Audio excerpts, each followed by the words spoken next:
welcome to episode 2 of the Valley Talks podcast, and we're here with the man, the myth, the legend, Espo. Welcome. What's up? You're too kind. I'm none of those things. Well, I'm a man by definition, but none of the other things. I mean, I wouldn't say that, but one of our first topics we're going to get into today, since they're playing right now, Caitlin Clark and Iowa Hawkeyes, man. I think they're on like a 15-0 run or something like that right now. Have they closed the gap? When I came in here, they were down pretty big to LSU. So. Yeah, man, she's definitely crazy. I don't really pay attention to college basketball in general, but recently, I just turned on the game, and it's crazy because I'm from Iowa myself, and I don't really pay attention to it, but man, she's crazy. Definitely the future. Definitely the future. I love her attitude. I love her swagger. I mean, that's one of the things that I don't think we get enough in basketball is that, quite frankly, is the attitude. And I love it. I grew up in an era where Reggie Miller trash talking was one of my favorite things to watch on a national basketball game, especially in the playoffs. So I love that. I love the attitude. I love the swagger. Yeah, I like how she just handles herself. I mean, I listened to a couple clips of her post-game interview, and it was really good. She's definitely the future. KD was giving some praise to her earlier today in his little pregame conference. So shout out to Caitlin. But that brings us to our next topic, since we're on the topic of rising stars. Who in the NBA right now do you think is on the come up? Just the rising stars in the NBA right now. Well, I mean, I know he's been in the game a little while, but we'll see him tonight or this afternoon when the Suns take on OKC. But it's Shai Gilgeous-Alexander, man. Yeah. That OKC team was supposed to be in it for Wemby, and now they're going to likely be in the play-in there. If they go 500, they're basically going to knock 2-2 over the last 4. They're basically going to knock the Mavs out and hold that 10 spot, and that's all because of SGA. Everything he's been able to do, I think he learned a lot from Chris Paul and their time sharing a backcourt there in OKC, and I love the kid's game. I mean, he's just good, and it's crazy to think that the Suns technically were going to trade for him on draft night instead of Mikal Bridges, and McDonough got overruled, and they wound up drafting Mikal, which turned out great, obviously, as well. Yeah. You draft SGA, and a lot could have been different in a lot of ways, but who knows if how it would be. Him and Book in a backcourt would have been one hell of a 1-2 duo. So. Yeah, I was thinking about that too, especially like what if we took Luka over Ayton? Like, how would that look? Of course, Book and Luka don't really get together, and it's kind of crazy. The Mavericks are out of the playoffs right now. As if the playoffs are today, they're out. That's crazy. Yeah, I mean, look at what he and Kyrie and how they can't get along, and how it really hasn't worked. I think it kind of would have been similar with Book and Luka. Now, that's obviously Kyrie brings his own baggage to the team, but I think Luka doesn't operate real well with another alpha male in the room, and that's that's Book, right? So that would have been interesting. Granted, DA is what DA's been. We know that's disappointing as well, but that Dallas situation is just bizarre, man. Real bizarre. And people are still like, "Oh, Lucas should be an MVP candidate." I'm sorry. At this point, you're not in the top 10, right? No. Or definitely not top 5. You could probably make the top 10 argument, but you're not a top 5 MVP candidate when your team basically has had the bottom drop out, and it's not because you've been out a significant period of time. So. Right. Yeah. Yeah, when I saw that trade happen, I knew it wasn't going to turn out good. I knew it was kind of a bust because, Kyrie, he's a ball hog himself. You can't share the basketball with Luka and Kyrie. You just can't do it. No, I mean, and Luka needs the ball in his hand all the time. Kyrie very much is. Now you've got Kyrie a lot of the times in the corner, just kind of standing there. Quite frankly, and I hate to talk poorly of him because he's a former Sun, but Jason Kidd is not the greatest coach either. So when you put that all together, it's not exactly an easy way to go about things there for Dallas. So I'm not necessarily shocked. Did I think it would work out better than this? Probably, but it has not been something that floored me, that it hasn't been the greatest marriage ever there. So I didn't think they would be out of the playoff race for sure. I thought they would for sure at least be a bottom seed. Yeah. That's crazy to me. But with the Rising Stars, I'm a huge fan of Jalen Williams. You might be asking which one. Number 8.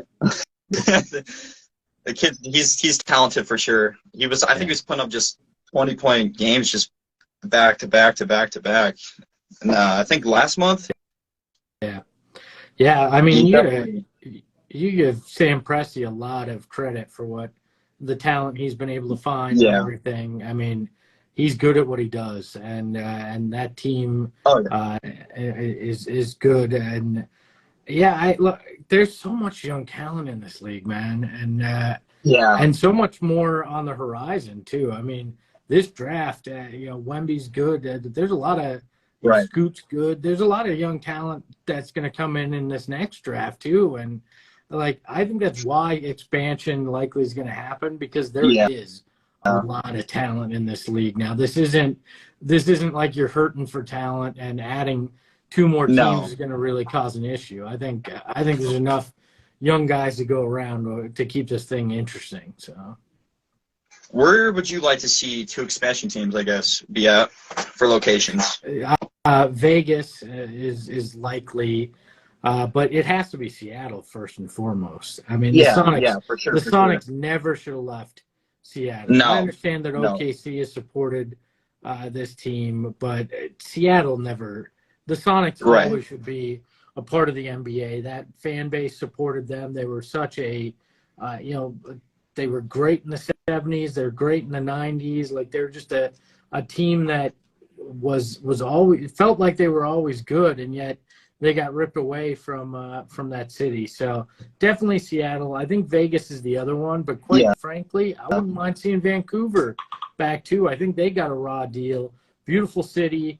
They had the fans there too, and I think it was just there were some bad choices back in the late 90s and early 2000s and moving teams. So any of those 3 I'd be fine with. So.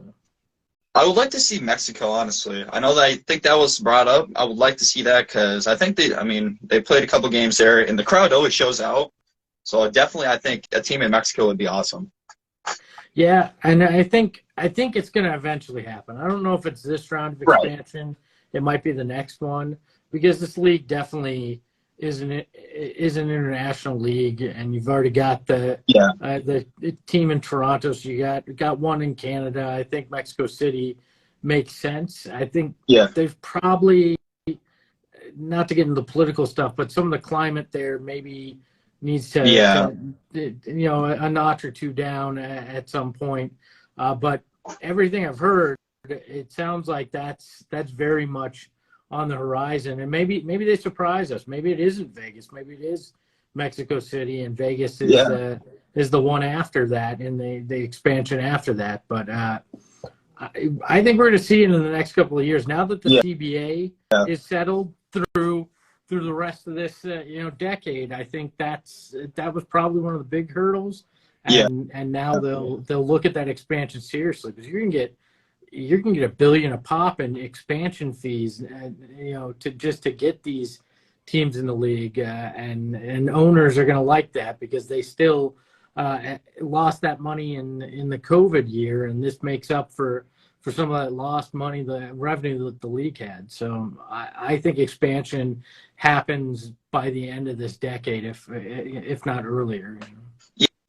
Yeah, and since we brought up the new CBA deal, what are your thoughts on the midseason tournament?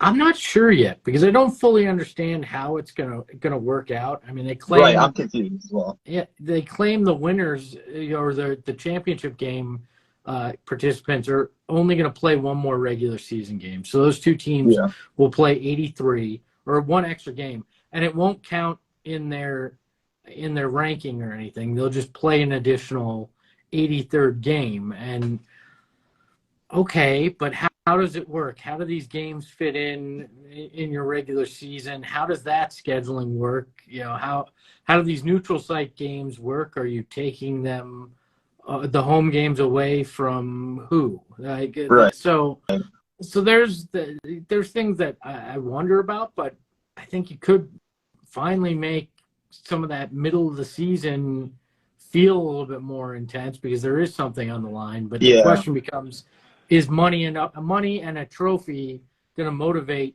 Is that it many really people? worth it? Yeah. At some point, is there some other lever that like I don't know. Is there something else that you get additional preferential treatment in Yeah. in the play-in or if you're in the playoffs in your seeding where it has a real impact that way? I don't those are the things I need to understand. But anytime you get another reason for these guys to ratchet up the competitiveness, Yeah. a little bit, I'll take it. And it works in Right. soccer. They do it in soccer. And I know not Oh, really? everybody in this country. Yeah, they have mid-season tournaments and different league tournaments and trophies and things. So it's worth a try. That's what I love about the Right. NBA and Adam Silver. They'll try anything, right? And Right. and everybody, or not everybody, a lot of people knocked the play-in tournament, right, when it started. Exactly. I was just going to But say that. Yeah. that's been some of the most exciting, one and done. Could this team get knocked out? I mean, think about teams like OKC, the Pelicans to an extent. All these teams that are kind of 8 through 11, 12 in the West this year. We're talking only one of them would get in a Right. regular year, and so that whole drama that we're seeing there isn't as interesting right now. It's giving this last 2 weeks of the season some additional meaning that wouldn't be there, including the week after where we get the play-in tournament. So I love the way that turned out, and it proved the skeptics wrong. And I think the mid-season tournament could get there. And if it doesn't, they scrap it and they tried something. And I don't hold anything against a league trying to make things more entertaining and interesting for the fans. Right. Yeah. I'm totally for it. I'm curious to see how it works out. But a couple negatives of like, why would a top 3 team or like the first seed want to go out, middle of the season, go compete, for something that's just for money? Yeah. I mean, it's interesting. If it only is one extra game, though, and they're just technically regular season games, why wouldn't you go out there and play all out? Because those games are going to matter in your seeding and everything, right? And at that point, you really don't know who's going to wind up in the 1 seed. Think about December this year, and Dallas was up there at the top. OKC was in the top half of the West at that point. Things change a lot. So December can have meaning, and a win in December means as much as a win in April when you think about it, because there's only 82 of them anyway. So we'll see. I don't know. I'm cautiously optimistic, where I'm like, I think you could do something. Right. I mean, I think I would like to see, like, the players that don't get as much playing time in the regular season. I want to see those guys shine in that tournament. I think that could be a really good positive for that, because I don't think they're really gonna focus on the star players as much. Maybe, you never know. Yeah. You up for me asking you a question or two here too? Yeah, go for it. I want to know what made you decide to start this. All right, what was the motivation, and how cool was it to be able to talk to Terrence Ross in episode 1 in this? Because I know when I was your age and trying to do this stuff, I never got the opportunity to like interview a player, so that'd be pretty cool. Yeah. Right? Well, before this, I ran a YouTube channel. I used to post like 2K and stuff like that, and I just lost the passion for it. And I was always a big Suns fan. Haven't missed a game in 4 years. Really proud of that. But I was like, I always followed Suns Unified and Suns Mob on Instagram. I was like, man, maybe I got to give this a shot. And before it was actually Suns Worldwide, it was actually the Book Worldwide. This used to be a Devin Booker Strictly page. A lot of people don't know that. But I'm pretty sure if you still scroll down all the way to the bottom, you'll see it. But yeah, and there's a lot that goes on behind the scenes. I know I talk to you about it sometimes. Yeah. But yeah, a lot of emailing people. I try to just get my name out there as much as possible, contact as much people as possible. Because I looked at it this way with the podcast with Terrence, you know, maybe a player sees it on the team, like, yo, who's this? How'd you, or, you know, people talk. Yeah. So yeah, it's just kind of how Suns Worldwide. How's the kid in Iowa become a Suns fan? Well, what led you to that? I got this question a lot. So same with the NFL too. I'm a Giants fan. You know, okay. A lot of people around here are Packers fans, Vikings fans, Bears fans. But it was Christmas of 2013 or 2012. I got my Xbox 360 and I got NBA 2K12 with it. I know this vividly because, you know, most iconic intro in NBA 2K games. And I was looking through the teams and the Suns, orange and purple, the logo, it just stood out to me as much. Because when you're a kid, you know, you don't know. I wasn't really into basketball like that. Yeah. I didn't really start watching the Suns really until like 2014. TJ Warren's great year. But you joined in the bad years. So. I honestly miss those years, honestly. I miss the dark ages. Like sometimes I go on YouTube and I'll watch like the old games from 2017. Like I do miss it. I miss Archie Goodwin. I mean, it's cool to see where this franchise has came. Yeah. But yeah, Archie it's was just a good dude. How it came about. So yeah. What's our next topic? Who do you think is the toughest teams in the West? I asked Terrence about this. He stated his opinion, but who do you think right now? Honestly, I think the West is about as tough as we've ever seen the West. Yeah. Like I in most years you'd be like, there's 2 or 3, right? And this year I think it's fairly wide open. I mean, obviously the Nuggets deserve their due. They're one for a reason right now.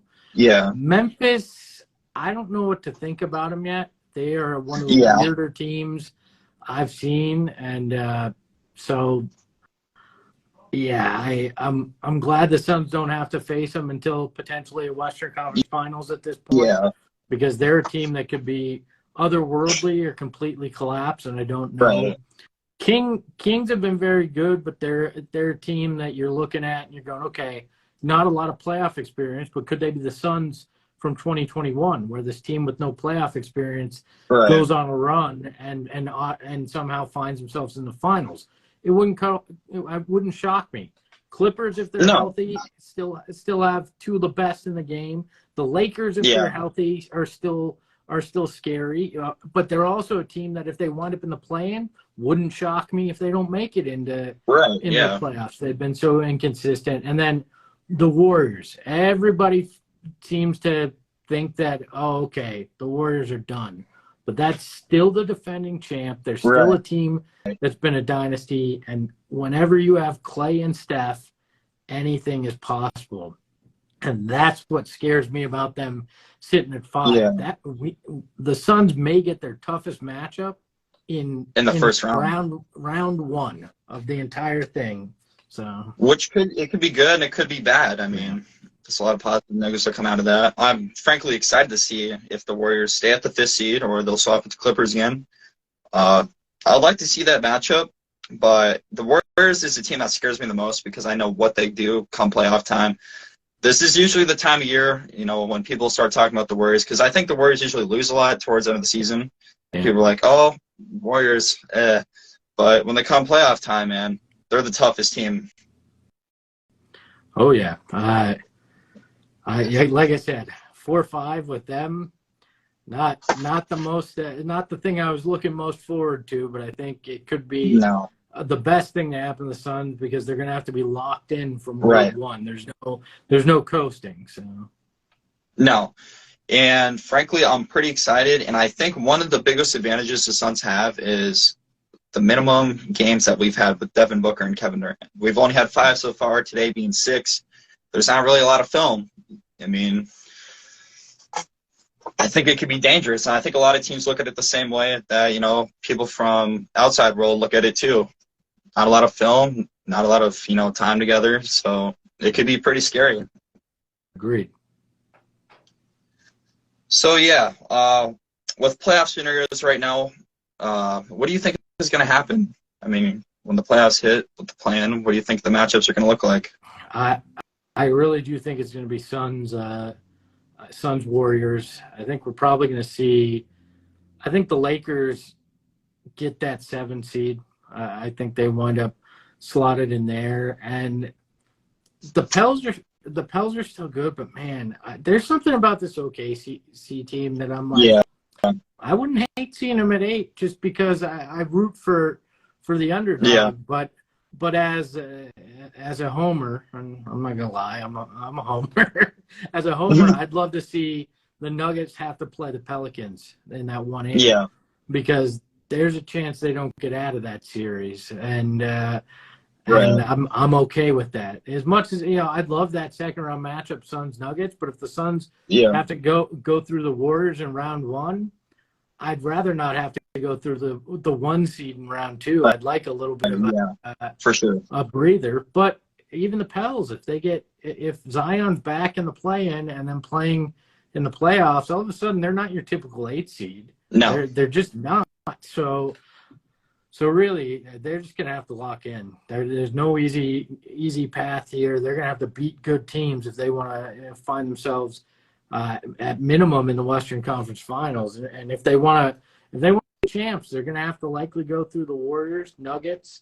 You're gonna have to go through a very good team in the Western Conference Finals, maybe a Memphis that comes out of that other side, and then you're looking at the Bucks or the Celtics, in all likelihood on the East side. So you're gonna have to go through some of the best competition you faced in the playoffs over the last 3 years to get a title. And if there was ever a Suns roster built to do that, it's this one. You got 2 of the best superstars in the game, and you've never had a guy like KD. I love Chuck. no, Charles Barkley was next level watching him, but KD's something different. Like KD, what he's able to do, how easy he can make it look, how he can take over things and make all his teammates better. I am very much excited to see what he's capable of doing. What have you made of KD so far? Are you feeling pretty good about things outside of obviously the injury? When I watch Kevin Durant's my second favorite player of all time. Behind Book, Book's that's my guy. But it's crazy. I'm shocked when Kevin Durant misses a shot. Yeah. I mean, he's just automatic. He's different. He makes the game so much easier. And I've been telling a lot of people this because I think a lot of people forget that we have Chris Paul. I think he gets overlooked a lot. Same with Ayton. But when you can't throw doubles at Book, you can't throw doubles at KD. So that opens up a lot of more one-on-one for Book and Durant. And I mean, Chris Paul, he can go, around that mid-range area, get you a bucket. And of course, Ayton, he was putting up like 20 and 15, I believe, in Kevin Durant's first couple of games with us. So he just opens up the floor a lot more for us. He makes it a lot easier. And if Booker's already scoring 30 in double teams, he can score 30 one-on-one easily. Yeah. I mean, it's crazy when you look at the offense and defensive ratings with this starting 5 playing. And I know it's a small sample size, but that's all we have to look at, and it's been spectacular. I think their differential when they're on the court is like a plus 28 or something, 26, something like that. So this team is good. I just, as long as they can stay healthy, I think we're gonna have a lot of fun in the playoffs for sure. Yeah, I definitely would like that 2021 playoff vibe back. I heard a lot of people talk about this on Twitter with the feel from the 2021 playoffs and the 2022 playoffs. Do you think that there was like a difference with the home crowd at all, like with the energy and stuff in the playoffs? Yeah, a little bit, but think about where we were in 2021. We had all just kind of got off out of kind of lockdown and the pandemic. Up until that point, I mean, it was probably about this time in that 2021 season that we finally saw fans a lot back in the building. So they hadn't had an opportunity to see the team until right before the playoffs. They didn't have full capacity either until later in the playoffs. So I think there was a different kind of energy just because people were starved for being around other people and being at sporting events. So I don't know. I don't know that we'll ever see anything quite like that because it was just different because of that. But the fans That's a good point. were fantastic last year too. Yeah. Back against, since we're talking about that 2022 playoffs, if Booker is to get injured in that Pelican series, what do you think? Do you think we go farther? Because I feel like that just kind of wrecked the team's momentum, personally. Yeah, I think there's a chance because I don't think he was ever fully healthy in that second round either. I think he came back because that's what you do when it's the playoffs. Yeah. But if he stays healthy, you probably wrap up that Pelican series in 5. You know, maybe get lucky and get the sweep, but I think it's probably 5 because the Pelicans played hard. And then you know, if he's not hampered by that, maybe you close out the Mavs earlier. I mean, you're up 2-0. Yeah. It's not like it was close in the first 2 games. So maybe it changes. But I think this team needed that though in a way because they had such an, I mean, and easy isn't fair, but they didn't face a lot of challenges in 2021. No. Until they ran into Giannis in those final 4 final games. So I think they kind of needed that to put them in a better place this year. So because you see it historically, Jordan had to face the Pistons a bunch, had to go take his lumps in the East playoffs before they gelled, and before he became the guy he became in the playoffs at times. And I think it was probably good for Book to get a little bit of that disappointment. Yeah. And now he's going to definitely value, you know, being there with KD and what they have a chance to do, you know? Yeah. If the Suns win the finals this year, what do you think happens with Chris Paul? Does he retire? Does he come back? I mean, your thoughts on that? If I'm him, I retire, right? Right. Because, I think that makes more sense. Yeah. I mean, because you got the money, you got all the accolades you need. You got the championship now.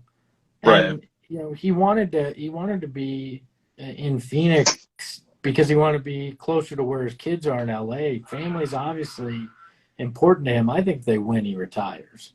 Right. Now, if they don't win, I don't know, man. That it becomes a difficult thing because the question is, can you find a point guard better than what Chris Paul is right now? And can you afford that? And do you show the guy who helped turn this thing around the door? I don't know. There's a lot of it's gonna be tough, and I think it would depend on how they go out in the playoffs too, right? If they lose in the first round, changes are gonna happen. I mean, it's just inevitable. But if they make the second round or Western Conference Finals and they lose, I don't know. I think it becomes a tougher decision. At that point, whether or not to run it back. But if they win it all, I think Chris probably hangs it up at that point. Yeah, because it's not like with LeBron where his kid is coming in the draft in the next year or 2. I mean, there really is no reason for Chris Paul. He has pretty much everything a point guard has accomplished. Yeah. So. Well, and I think I was just gonna say I think he has a lot that he wants to accomplish after basketball too. I could see him becoming a coach. Right. See him becoming an owner. I could see him getting in politics even. He just has so much that could happen in kind of in that second chapter of his professional life that he's not a guy that's just going to be like, well, there's no ball in my life now. What do I do? Right. Yeah. I'll just keep playing because, well, there's nothing else. You know, he has a million things he's going to want to accomplish. If Chris Paul does get shown the door or if he does retire, who do you think the Suns go after for a point guard? Because I've been thinking about this. I've been talking this with people. I mean, the point guard market is weird this offseason. I mean, there's Kyrie because there is no way he's going back to Dallas. Yeah. I think Kyrie, for better or worse, may be a guy that gets a serious look here. Based on what happened in Brooklyn, what's going on in Dallas, you may not have to pay a whole lot to get him. Right. And maybe he wants to be here. He looks at it as his best chance on a 1 year to kind of rejuvenate that career, Right. maybe, or a sign and trade with Dallas, because your options are going to be slim with the especially with some of the new CBA stuff we're seeing and what the secondary tax apron and all these things. Yeah. It can become very, very difficult for the Suns to make any significant moves without trading DA or getting really creative. So Kyrie's a guy I look at. I don't think Fred VanVleet, I don't think that's going to be a market that they're going to be able to play in. So you're looking at a Kyrie or trying to figure out a trade at that point. So that's, again, why you go, well, sure, Chris Paul's not the point guard right now, but he's still got the qualities of a deity at times. So he's better than most point guards you'd have. So you might wind up just keeping him at that point because of the market. Yeah, I mean, that's how I look at it too. Because I mean, Kyrie Irving, I like Kyrie's play style. I love Kyrie as a player, but the off-court antics, I think, is a big thing that's going to be looked at. Especially, I mean, the Suns, we finally got a new owner. I mean, he's been making a big impact in the community. You don't really want that bad juju back in the Phoenix Suns locker room with Kyrie. Here's a name, and it's probably a pipe dream, but it could be interesting, and he has Arizona ties. James Harden. I have heard this. You know, I mean, obviously, KD's played with him, multiple cities. It could be interesting. An ASU guy, so I don't know that one is as realistic as some of the other stuff. But if it happened, it wouldn't necessarily shock me. No, definitely, because I'm pretty sure when Philly came into Phoenix, I think that was last week, if I'm right. Yeah. I saw Kevin Durant. There was a video on Twitter of him and James Harden shaking it up. Yeah. But this might be another tinfoil video that we might need to see. Oh, we'll have plenty of them. There'll be plenty of them coming this playoffs and this offseason. You know it. With the KD trade, what was your reaction to it? Complete and utter shock. I mean, I did not think that he was going to get moved this season. I thought it was going to be the off season, and most did. And shout out to a guy like Flex, that had it more right than others. I give him props on that. I just looked at it, and from the few little things I heard, that it wasn't likely, but it's Matt Ishbia. Let's be honest. New owner came in and said, if it costs McHale, it costs McHale. Like, we're going to do this because we need to shake it up. And I give him credit. I didn't think it was going to happen. I wasn't even 100% sure that Ishbia was going to get in before the trade deadline to make anything happen. So I was in shock, but the best kind of shock you could have. I wasn't upset in any ways. Right. I actually have my own little theory I was telling people because, of course, the same week, Matt Ishbia got approved as the owner. And I was told Ishbia was in the building for that Suns and Nets game. I don't know if that was true or not, but it was like, Suns are going to Brooklyn. KD, Kyrie just got traded. I mean, it wouldn't really shock me as much. And people didn't believe me. I didn't really believe myself. I just kept telling myself that, hey, maybe we do get KD. And at midnight, I was sad to see McCall go, of course. But yeah, when you get a player like Kevin Durant, I mean, you got to give up. That's the best option for the Nets. And I mean, look at McCall now. He was a superstar. Well, and he deserved that opportunity too, right? Yeah. He did everything that was asked of him here, and he was expected to be that defensive guy and do the offensive things when called upon. But he wasn't going to be dropping 40 plus here. No. I mean, just based on the way it was, and also, let's be honest, this team wasn't winning a title if they didn't make a trade at the deadline. I think now they're in the conversation to truly be a contender, a favorite. I think they would have Yeah. been a fringe team going into this playoffs where it's like, well, if they get hot or the right thing happens, maybe they can pull it off. So I'm okay with it. I'm about big swings. That did shock me was Dario. I was shocked to see that happen. And I'm kind of upset that Monty hasn't played Darius Bazley, because what he did in Chicago for that 5-minute stint, I was really impressed. And I think he provides a lot of defense for us. Yeah, he's raw, right? And yeah. I think that's part of the problem here. And maybe if KD didn't get hurt, you may have seen him get more minutes, because the losing streak, I think, kind of scared them in terms of, could we wind up pulling a Mavs? Right. And so when that happens, you can't afford to experiment as much with a guy like a Bazley, because he can have really bright moments, and then he can have really boneheaded shacked in a fool kind of moments because he's young. And every little thing was the difference between potentially you winning or you losing another game and perpetuating a streak and potentially falling out of the playoffs or into the play-in. So I don't blame him. I think Bazley likely winds up back here. I think he's a young guy that the front office liked. They wanted to get a close look. They can re-sign him in the offseason, and it's not going to be a big deal where if he was a free agent, they wouldn't have been able to, based on the cap restrictions. So I think that may have been a unique way for James Jones to bring in some young talent to keep for the longer term. And it saved him a little on the tax money this year too. So True. So I understand it, but I also, I also understand why people like Dario so much and why they would have liked to have seen him stay on the roster. Yeah.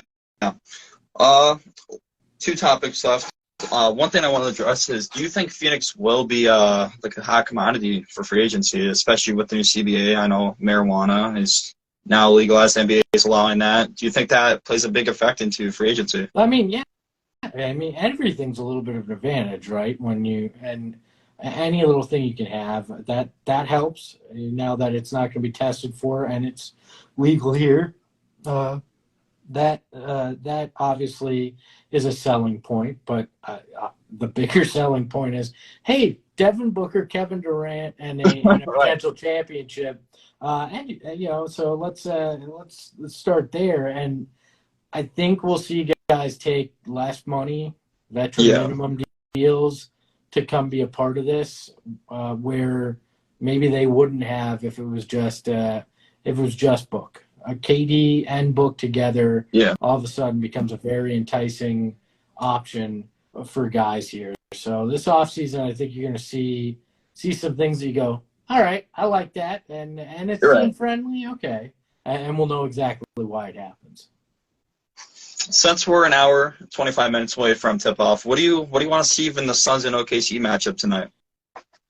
Look, just get the win. I don't care if it's by 1 or it's by 105. Like, just go out there, do what it takes to play smart basketball. You're more talented than OKC, and that's not a slight on the Thunder. I think I made it very clear in our chat here that I like what the Thunder are doing. But to me, you're better. You've got more talent. You've got the two superstars that should be able to carry you to win. So go out there, do what it takes, and get the dub, because you need to solidify that 4 seed. And you're gonna have some tough games this week. Denver again. You've got LA. Both LA teams. You got the Lakers and the Clippers. In the tail end to wrap it up here. So this probably is one of your easier games. And again, not necessarily easy, but easier in perspective. You better go out there and take care of business, because OKC's got a lot that they're playing for. So you got to go out there and be locked in. And I think one thing the Suns got to try and stay away from is playing down to their competition, because I think that we tend to do this a lot, and it comes usually in that third quarter stints. I mean, we saw it in Denver. We had a 20-point lead, and that was boom. So I think that's one thing we got to I think that's the key thing. Yeah. That doesn't happen, we win. So. I've told you this when we've messaged, but I want to say it here, man. You're doing a hell of a job with this. I find your content entertaining. You're a very good interviewer. You know your stuff. So keep it up, man. Keep growing this thing and keep doing what you're doing, man, because it's I wish I had had the opportunity to do these things when I was your age, and it's just going to help you as you go on, man. So major props on that. No, I appreciate it. So I want to get into the 5 questions. You already asked me 2, but number 1, a little fun one. What is your favorite Phoenix Suns uniform of all time? Ever all time. The purple sunburst. The black sunburst is the second. Yeah. And then the third is, and I take shit for this constantly, the gray sleeved one. I loved this one. Yes, that one. You got the Bledsoe version. I have a couple of versions. I personally love that one. I was there when they I was working for the team when they unveiled that one. And I think if that didn't have sleeves, people would like it a lot more. I think the sleeves got it a bad rap. So no, that's personally in my top 5. Yeah. Honestly, it is one of my favorite jerseys the Suns have ever had. What's your number 1? I like the new black ones we have this year. Yeah, that one's cool. Nice. I think the Lost Suns one, the purple one that we had a couple years ago. Yeah, with the I like that one. Purple shorts too. Yeah. Yeah. But I think it might have to be the black ones we have this year. They're good. I didn't know how I thought when I first saw them unveiled, but they're nice with that gradient from like I'm wearing the Valley gradient on it is pretty sweet. So it's almost like a re-imaged Valley jersey in a way. Very much so. Second question: How did you get into this? I wanted to do it since I realized I wasn't going to be the Suns' power forward at about the age of 10. So I just I remember back in the late 90s, early 2000s, I was doing like illegally streaming, like doing play-by-play of the games on what I wanted to, an archaic version of an audio Discord, and I just love this stuff. So I started working in radio when I was 17 out here in Phoenix, and just worked my ass off. Got the opportunity to work in media here, worked for the team, and now I'm helping run PHNX, and I just I've had a passion, and passion can take you pretty far in this business. So. Yeah, your last year was 2017, if I'm right, with working with the Suns. Tail end of 2016 was my last. 2016. Yeah. So, when did you start? 2011, right during the lockout in September of 2011. So I was. What was that like? Did you like travel with the team and stuff? Yeah, I got to not every game, but I traveled to a bunch of them and rode the team plane. Got to ride the team bus on occasions, the media bus or the broadcaster bus and stuff when I was out on the trips. So that was fun. Yeah, my first year was Nash's last, and my last year was Booker's first. So nice. Because I think you told me about that 2K when you got whooped by Book. Oh yeah, I had a photo here of me and Book. I don't know where it went, but yeah, me and Book playing his rookie year at training camp. We went to his hotel room and filmed us playing 2K, and he beat me by 70, I think. So he kicked my ass, but it was fun. He talks a lot of shit even playing 2K. So yeah. All right. So one more question. Who's your GOAT? Suns wise or in general? In general. Look, it's hard to argue that Bill Russell isn't at least in the discussion. Right. With everything he did, how he changed the game, the titles he won. So if I'm looking old school, it's him. But it's got to be, as much as it pains me, I hate the guy because of the 93 finals, but Jordan's the GOAT. I mean, Jordan Russell probably LeBron, Kareem, and Yeah. kind of in that order in some way or form. Kobe is in that top 5, 6 discussion.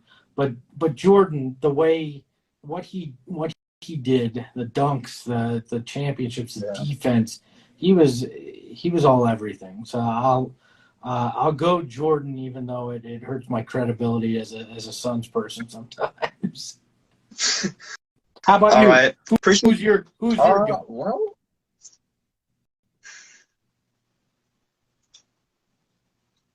it's between LeBron and Jordan, honestly.